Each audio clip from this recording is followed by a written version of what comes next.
Respected भारतीयों, नमस्कार। इस वक्त हम जनपद शामली के ऊंचा गांव में हैं और ये ऊंचा गांव का जंगल है जहां उत्तर प्रदेश के लोकप्रिय सीएम योगी आदित्यनाथ बाबा पीएससी कैंप का उद्घाटन में पहुंच रहे हैं। देखिए काफिला किस तरीके से अफसरों के बीच में सीएम योगी जी अब आने वाले हैं, अपने तूफानी दौरे पर हैं। आज उत्तर प्रदेश के सीएम कैराने में हैं। इन्हीं गाड़ी के काफिले में सीएम योगी जी पहुंच रहे हैं। आइए मैम जल्दी, ये वीआईपी काफिला, अरे आगे आइए कैमरामैन, तुरंत आगे आइए। सीएम साहब इसी काफिले में हैं और पूरी तरीके से ये सब भारतीय जनता पार्टी के मंत्री और ये काफिला दौरा इसी काफिले में है। दिखाइए, ये पीछे एम्बुलेंस है, ये देखिए अफसरों का, ये पीएससी कैंप का कार्यालय का उद्घाटन करके सीएम साहब निकल रहे हैं। ये सीएम का दौरा है, ये यूपी के सीएम योगी जी पहुंच रहे हैं, ये कैराने जा रहे हैं। पूरी तरीके से यूपी की पुलिस कानून व्यवस्था बनाने में कमर मजबूती से काम कर रही है। ये काफिला, ये सीएम का काफिला है। मैडम दिखाइए, अरे आ गया हो शर्मा जी, काफिले को दिखाइए, काफिले को जूम दिखाइए। दौरे पर आज कैराने में सीएम योगी पूरी तरह से गड्ढों में तब्दील हो चुके थे, बिजली नहीं आती थी। आज जब मैं कैराना को देखता हूँ, शामली को देखता हूँ, अंतःकरण से खुशी होती है कि जैसे प्रयागराज की धरती मां गंगा, मां यमुना और मां सरस्वती की त्रिवेणी के लिए जाना जाता है, ऐसे पश्चिमी उत्तर प्रदेश में हमारा शामली जनपद अब दिल्ली देहरादून एक्सप्रेसवे, शामली अंबाला एक्सप्रेसवे और गोरखपुर शामली एक्सप्रेसवे का संगम, त्रिवेणी का संगम बन चुका है एक्सप्रेसवे का। ये इंफ्रास्ट्रक्चर युवा पीढ़ी की ऊर्जा का उपयोग अगर सकारात्मक दिशा में किया गया, आने वाले समय में यह इंफ्रास्ट्रक्चर और सुरक्षा का बेहतर माहौल हमारे शामली को एनसीआर के सबसे धनी और सबसे समृद्ध जनपदों में खड़ा करके रख देगा। याद करिए, आज से 10 वर्ष पहले आप बिजली के लिए तरसते और आज एक बड़े ट्रांसफार्मर के सब स्टेशन के माध्यम से, विद्युत स्टेशन के माध्यम से पश्चिमी उत्तर प्रदेश में बिजली की आपूर्ति करने का माध्यम बना हुआ है। आज से 10 वर्ष पहले मेडिकल की सुविधाएं नदारद थी। पहले ही 3 वर्ष के अंदर शामली ने जो प्रगति की 17 से 20 के बीच, मैं 20-21 में देख रहा था जब कोरोना महामारी थी, शामली के लोग तो स्वस्थ थे ही, लेकिन देश के अन्य क्षेत्रों से, दिल्ली और अगल बगल के क्षेत्र से लोग उपचार कराने के लिए शामली के हॉस्पिटलों में आने के लिए मजबूर हो रहे थे। बहनों और भाइयों, ये विकास का मॉडल है जो डबल इंजन सरकार आपको दे रही है। और डबल इंजन सरकार आज एनडीए की डबल इंजन की, दिल्ली में प्रधानमंत्री मोदी जी के नेतृत्व की सरकार हो या उनके मार्गदर्शन में चलने वाली यूपी की सरकार, दोनों मिलकर के इस गति को शामली की प्रगति में बदल रहे हैं, उसको आगे बढ़ाने का काम कर रहे हैं। याद करिए, जो भी यहां प्रसन्न चौधरी कह रहे थे मंच से, यहां के जनप्रतिनिधि चौधरी जयंत सिंह जी ने भी, चौधरी वीरेंद्र सिंह जी ने भी, मोहित बेनीवाल ने भी, सुरेश राणा जी ने भी, सुरेश राणा तो हमारे गन्ना मंत्री थे। आज जो भी हमारे सामने चीनी मिलों की चलती हुई स्थिति है, उसमें जो सुधार है, यह स्वतंत्र भारत के इतिहास में चौधरी चरण सिंह जी के बाद अगर उस चीनी मिलों के पुनरुद्धार का बीड़ा किसी ने उठाया है तो इसी पार्टी के सपूत से सुरेश राणा ने 2017 में उठाई थी। और बहनों और भाइयों, आज उसका परिणाम है 122 चीनी मिलें चल रही है।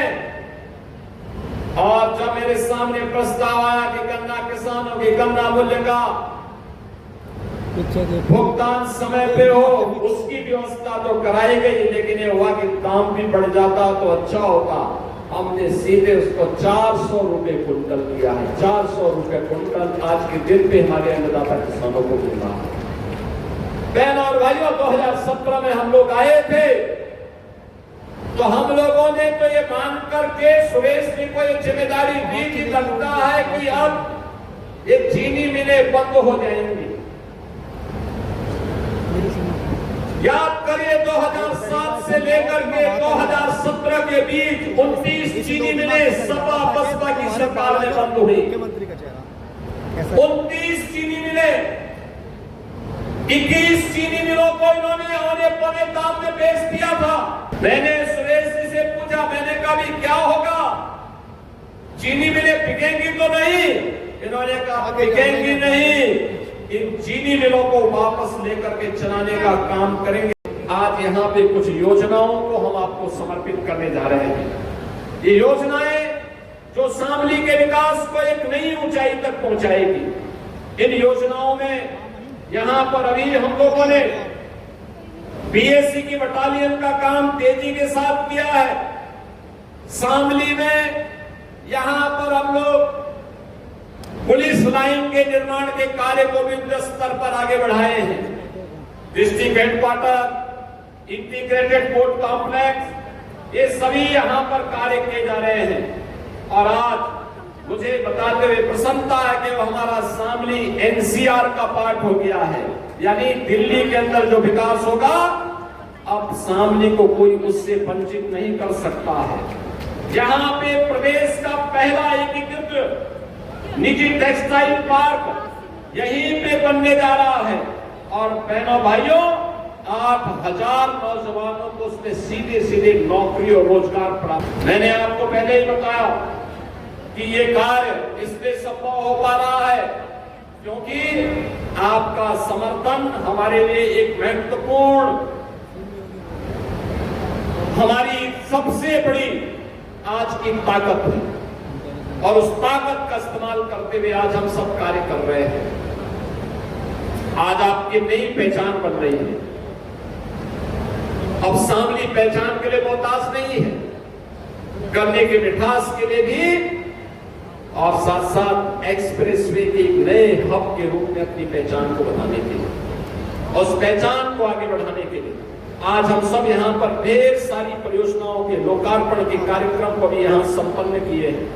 इनमें यहाँ पर अमृत 2 के अंतर्गत नगर पंचायत उन पेयजल पुनर्गठन योजना का लोकार्पण, राजकीय महिला ITI पिंडोरा का लोकार्पण, नवीन राजकीय हाई स्कूल कादरगढ़ के निर्माण का लोकार्पण, शामली वालेंदी दुल्लाखेड़ी मार्ग के चौड़ीकरण और सुदृढ़ीकरण का लोकार्पण, दुल्लाखेड़ी कुंटा रजवाहे दंतेवाड़ा संगम मार्ग का लोकार्पण, सहारनपुर नगुड़ गंगोर थाना भवन मार्ग के चौड़ीकरण और सुदृढ़ीकरण कार्य का लोकार्पण, और तहसील शामली में एक 5 टन प्रतिदिन क्षमता का CNG बायोगैस प्लांट का लोकार्पण का कार्यक्रम यहाँ पे भी संपन्न हुआ है।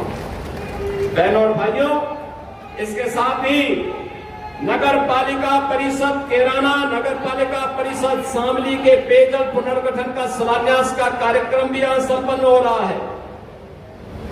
अन्य तमाम महत्वपूर्ण मार्गों के चौड़ीकरण सुदृढ़ीकरण कार्य का भी सुदृढ़ीकरण यहाँ पे किया जा रहा है। कैराना, खुरगान, सुनेटी, बरवावी मार्ग का चौड़ीकरण सुदृढ़ीकरण के कार्य का नगर पंचायत हिंजाना और नगर पंचायत एलम में यहाँ पर स्टडी सेंटर निर्माण के कार्य, नवीन कलेक्ट्रेट से शामली भैंसवाल मार्ग तक संपर्क मार्ग का चौड़ीकरण सुदृढ़ीकरण के कार्य का शिलान्यास, और साथ साथ यहाँ पर PM कुसुम योजना के अंतर्गत सोलर लाइट से यानी सोलराइजेशन योजना के अंतर्गत यहाँ पे एक हम लोग सब स्टेशन की स्थापना का काम भी कर रहे हैं।